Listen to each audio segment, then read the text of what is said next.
Hello students, आज हम बात कर रहे हैं बहुपद की। और बहुपद में प्रश्नावली 2.4 प्रश्नावली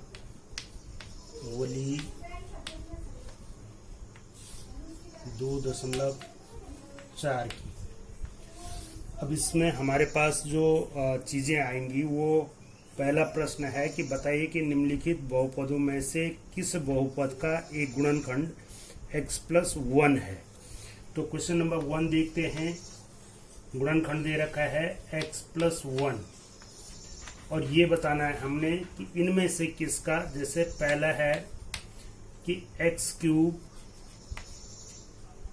प्लस x² प्लस x+1, इसका ये दिया गया जो गुणनखंड है वो उसका एक गुणनखंड है या नहीं है। अर्थात ये दो बहुपद हैं हमारे पास। ये चेक करने के लिए हम गुणनखंड प्रमेय का प्रयोग करते हैं। और गुणनखंड प्रमेय कहता है कि अगर x+1 इज इक्वल टू, अगर मैं 0 रख दूं तो x इज इक्वल टू -1 रखने पर यदि इस जो बहुपद है हमारा, उस बहुपद का मान 0 हो जाए -1 पर, हम पहले चेक करेंगे कितना आता है। -1 की पावर 3 प्लस -1 का स्क्वायर प्लस -1 प्लस 1। अगर इसको सरल करेंगे हम तो -1 की पावर 3 -1 और प्लस ये -1 की पावर 2 बराबर 1 और प्लस माइनस का ये माइनस हो जाएगा और ये प्लस हो जाएगा। तो इस प्रकार से आप देख रहे हैं कि 1 + 1 इज इक्वल टू 2 और -1 और -1 इज इक्वल टू -2। तो ये हो गया 0। अर्थात इसका जो रिमाइंडर आया, शेष फल आया, वो कितने के बराबर आया? शेष फल बराबर 0 आ गया। अगर शेष फल 0 होता है तो हम कहते हैं दिस इंप्लाइज x+1 px का एक गुणनखंड है। एक गुणनखंड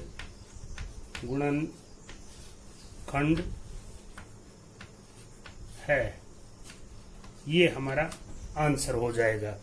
तो आई होप कि ये आप अच्छे से समझ गए होंगे। इसका दूसरा पार्ट है x⁴ plus x³ plus x² plus x+1। क्या इस px का भी, px जो इसके बराबर है, gx गुणनखंड है? गुणनखंड है, ये चेक करना है हमको, राइट। तो फिर वही p-1 हम रख देंगे, तो इसकी वैल्यू निकालेंगे। -1 to the power 4 plus -1 to the power 3 plus -1 to the power 2 plus -1 plus 1। तो ये कितने के बराबर आ जाएगा? जब -1 की घात सम होती है तो उसका मान हमेशा 1 आता है, प्लस, और जब विषम होगी तो -1 होगा, प्लस माइनस का माइनस होगा, -1। फिर सम हो गई घात तो ये 1 के बराबर आ जाएगा, और प्लस माइनस का माइनस, विषम घात है, -1 हो जाएगा और +1। अब देख रहे होंगे आप कि ये भी प्लस में है, ये भी प्लस में है और ये भी प्लस में है। टोटल हो गया 3 और -2 हुआ इज इक्वल टू 1 हो गया। तो आर रिमाइंडर, या इसको हम शेषफल कह सकते हैं, शेषफल आया हमारा कितने के बराबर? 1 के बराबर। तो ये हमारा क्या नहीं होगा? x+1 px का गुणनखंड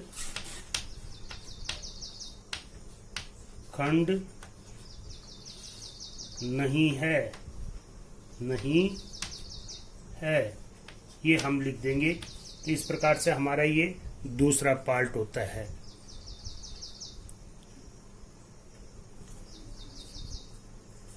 प्रश्न नंबर 2 को देखते हैं कि यहाँ पर हमारे पास गुणनखंड प्रमेय लागू करके बताइए कि निम्नलिखित स्थितियों में से प्रत्येक स्थिति में gx px का एक गुणनखंड है या नहीं है। तो पहला भाग है हमारे पास px is equal to 2x square 2x cube plus x square minus 2x minus 1 और gx है x प्लस 1। तो सबसे पहले हम वही शेषफल प्रमेय का प्रयोग करेंगे और शेषफल प्रमेय का प्रयोग करने के लिए हम क्या करेंगे, x plus 1 is equal to 0, this implies x is equal to minus 1 रखने पर हमको क्या मिलेगा, px की वैल्यू मिलेगी, px p माइनस 1 हो जाएगा is equal to 2 into minus 1 की घात 3 प्लस माइनस 1 का square minus 2 into minus 1 minus 1। तो इसको सरल करेंगे हम तो ये माइनस 2 हो जाएगा, माइनस 1 की घात 3 बराबर माइनस 1 और 2 से मल्टीप्लाई होगा तो 2 1 जा 2 और माइनस का चिन्ह आ जाएगा, ये प्लस हो जाएगा तो प्लस प्लस का प्लस 1 एंड माइनस माइनस का प्लस हो जाएगा, ये कितना हो जाएगा 2 और ये माइनस 1। तो हम देख रहे हैं यहाँ पर 2 plus 1 is equal to 3 positive है और माइनस 2 और minus 1 is equal to minus 3 is equal to आ गया 0। तो दिस इम्प्लाइज शेषफल जब 0 होता है, शेषफल बराबर 0 है, तो हम कह सकते हैं कि gx px का एक गुणनखंड है, एक गुणनखंड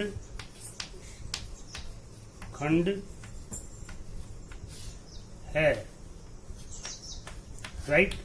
और इसी प्रकार से इसके दूसरा पार्ट है, उसमें x प्लस 2 को आपने प्रूफ करना है तो x is equal to minus 2 रख देंगे आप, और अगला gx is equal to x minus 3 है, उसका px कुछ और है तो x इज इक्वल टू 3 रखेंगे और उसमें px की वैल्यू निकालेंगे और px की वैल्यू अगर 0 आएगी तो हम कहेंगे कि gx px का एक गुणनखंड है, और अगर इसकी वैल्यू 0 नहीं होती है तो हम कहेंगे कि ये इसका एक गुणनखंड नहीं है। यहाँ पर क्वेश्चन नंबर 3 में हमको इस प्रकार के क्वेश्चन दिए गए हैं कि k का मान ज्ञात कीजिए जबकि निम्नलिखित स्थितियों में से प्रत्येक स्थिति में x माइनस 1 px का एक गुणनखंड हो। तो px की वैल्यू आपको दी गई है x square plus x plus के, और अब इसका ये अगर एक गुणनखंड है तो x इज इक्वल टू 1 रखने पर px की वैल्यू p1 की वैल्यू कितनी होनी चाहिए, p1 इज इक्वल टू होना चाहिए 0, इट मस्ट बी 0। तो हम यहाँ पर 1 रख देंगे तो 1 का स्क्वायर प्लस 1 प्लस के इज इक्वल टू 0 आना चाहिए हमारा, ये p1 का वैल्यू है। इसके स्थान पर 1 रखना है आपने और इज इक्वल टू 0 कर देना है, क्योंकि ये गुणनखंड है और गुणनखंड है तो निश्चित रूप से x इज इक्वल टू 1 रखने पर इसकी वैल्यू 0 आ रही होगी, p0 इज इक्वल टू 0 आ रहा होगा। तो ये हो गया 1 plus k is equal to 0, तो 2 plus k is equal to 0, तो k इज इक्वल टू कितना हो जाएगा -2। तो ये हमारा k की वैल्यू हो जाएगी।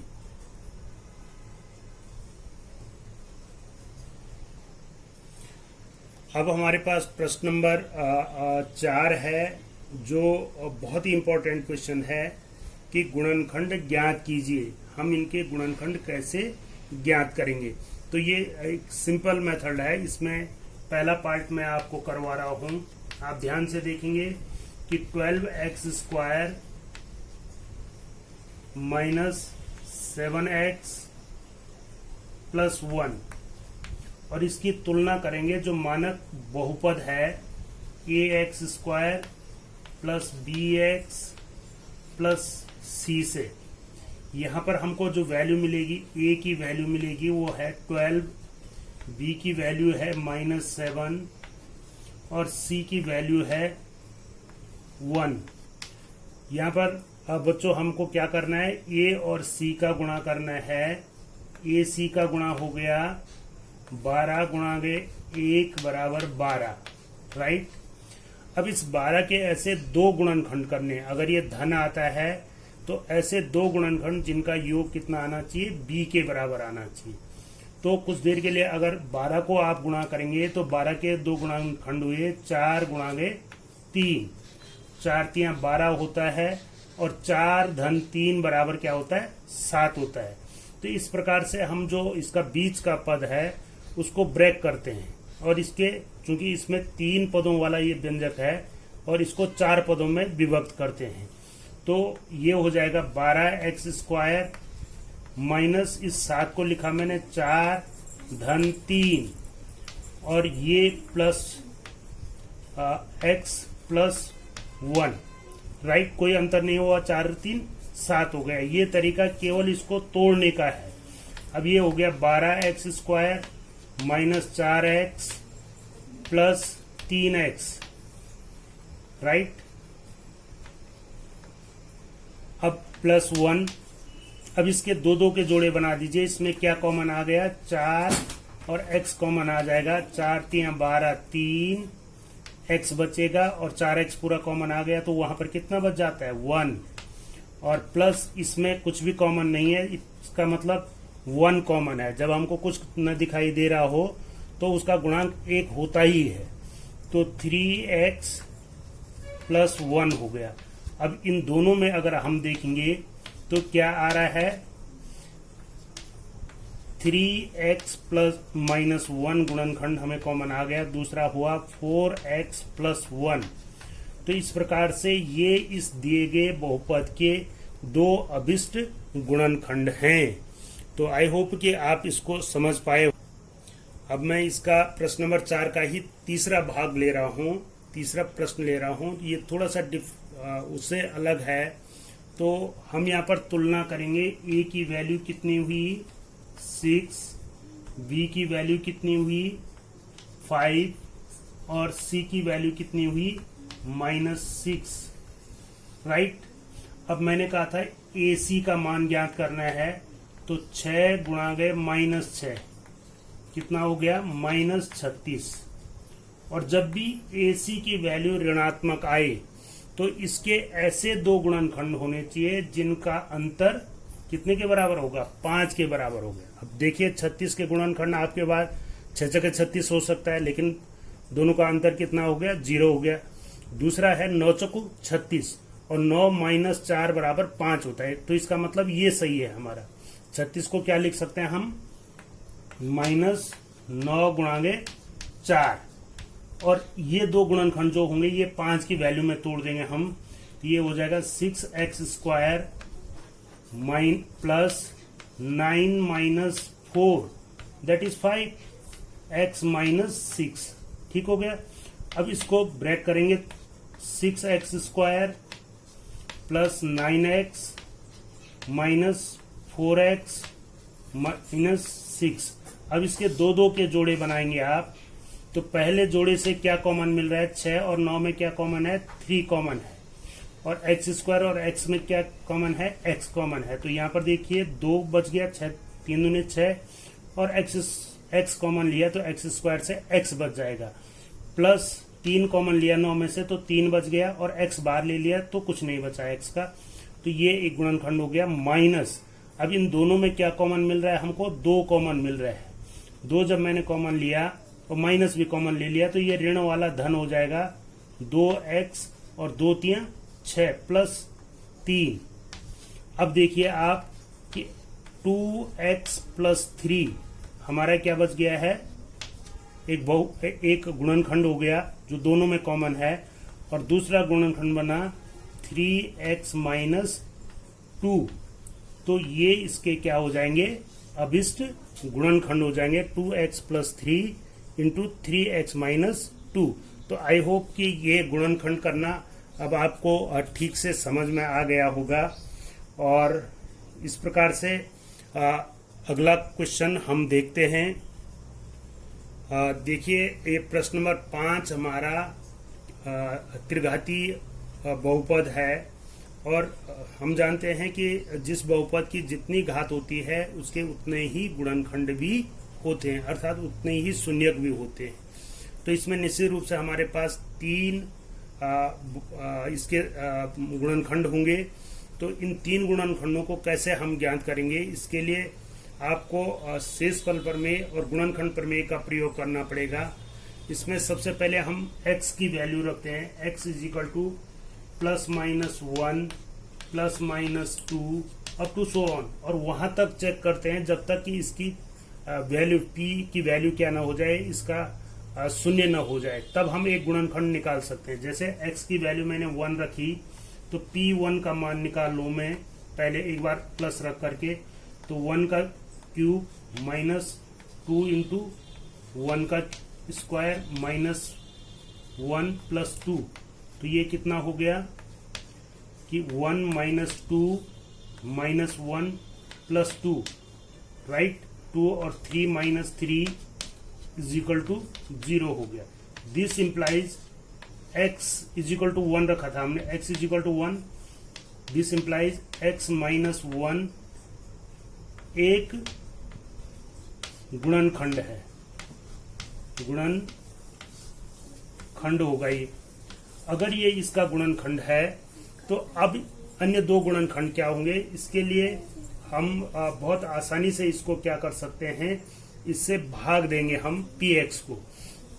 तो जब भाग देंगे, अगर आपको भाग देना ऐसे में आता है तो ठीक है, नहीं तो हम इसको भाग दे करके आपको बताते हैं कि x + 1 हमारा एक निकल गया, x + 1, और इससे भाग देना है x³ - 2x² -x + 2 को, राइट। तो सबसे पहले इसकी घात बराबर करने के लिए कितने से गुणा करें, x² से। पहला पद आ जाना चाहिए सेम, तो x² से इसको गुणा करेंगे x³ हो जाएगा, और 1 को गुणा करेंगे तो x² हो जाएगा, राइट। अब इसके चिन्ह बदल देंगे तो ये तो पूरा 0 हो गया, और ये b माइनस और ये b माइनस, तो -3x², और बहुपद में जब हम भाग देते हैं तो सारे पद नीचे उतार देते हैं, राइट। अब इसमें फिर ये बनाना है हमने, तो एक तो माइनस लाना पड़ेगा यहाँ पर, क्योंकि इसको माइनस से गुणा करेंगे तभी माइनस आएगा, और दूसरा 3 से गुणा करेंगे तो तब 3 आएगा, 3x, लेकिन अभी भी 3x आ रहा है, x² लाना है तो x और लेना पड़ेगा हमको। तो x को जब गुणा करेंगे तो -3x², अब इससे इसको गुणा करेंगे तो -3x, ये आ गया, और इसको प्लस कर देंगे, ये भी माइनस है तो प्लस हो जाएगा, ये तो 0 हो गया, घट गया, और ये +3x है -x है, तो कितना आ गया 2x + 2। अब ये कितने से भाग जा रहा है, +2 से अगर मैं भाग दे दूं तो 2x + 2 हो जाएगा, और ये कितना हो गया 0। तो इस प्रकार से हमें दूसरा जो द्विघातीय बहुपद है वो ज्ञात हो गया, और वो है x² - 3x + 2। तो अब हम इसको लिख सकते हैं, इतना मैं मिटा दूं इसमें, कि जो हमारा px है वो कितने के बराबर है, एक तो हमारा आया था x + 1, और दूसरा आ गया x² - 3x + 2।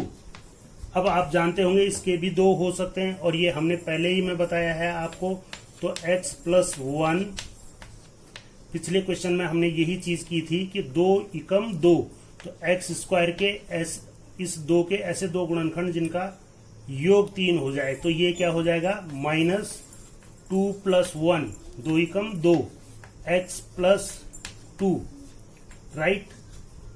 अब इसको और सिंप्लीफाई करिए, x + 1, और ये यहां बच गया आपके पास x² - 2x + x + 2, और फिर इसके क्या करेंगे, 2 के जोड़े बनाएंगे आप, तो ये हो गया x + 1, और ये इसमें कॉमन मिला आपको, x कॉमन मिल गया, x - 2, और यहाँ पर माइनस कॉमन ले लिया आपने, अर्थात 1 कॉमन आया, x - 2, राइट। अब इसमें इन दोनों में फिर x माइनस 2 कॉमन है तो x प्लस 1 हो गया, और दूसरा x माइनस 2 आ गया, और तीसरा x माइनस 1 आ गया। तो इस प्रकार से इसके तीनों गुणनखंड हमें प्राप्त हो गए हैं। तो ये थोड़ा बड़ा क्वेश्चन है। जब 3 घात वाला होता है तो 3 गुणनखंड हमको करने होते हैं। पहला गुणनखंड हम शेषफल प्रमेय की सहायता से निकालते हैं, गुणनखंड प्रमेय की सहायता से निकालते हैं कि जिस पर शेषफल 0 आ जाए तो फिर हम गुणनफल प्रमेय लगाते हैं कि वो उसका एक गुणनखंड होगा, और जो गुणनखंड निकल जाता है उससे बहुपद को भाग देंगे, और भाग देने के बाद जो एक द्विघाती बहुपद आएगा उसको px के गुणा में लिख देंगे। px इज इक्वल टू पहला गुणनखंड गुणाएंगे दूसरा गुणनखंड, लेकिन यहाँ पर जो दूसरा गुणनखंड आएगा उसके भी 2 गुणनखंड होंगे, और उन दोनों गुणनखंडों को हम ज्ञात करेंगे। तो इस प्रकार से हमारे px के कितने गुणनखंड मिल जाएंगे? 3 गुणनखंड मिल जाएंगे। तो आई होप इसमें 2-3 आपके लिए प्रैक्टिस के लिए क्वेश्चन हैं, ये आप जरूर करिए और बताइए कि इस प्रकार से आपको कितना स्पष्ट दिखाई दे रहा है और कैसा लग रहा है, ये कमेंट्स में जरूर लिखिए।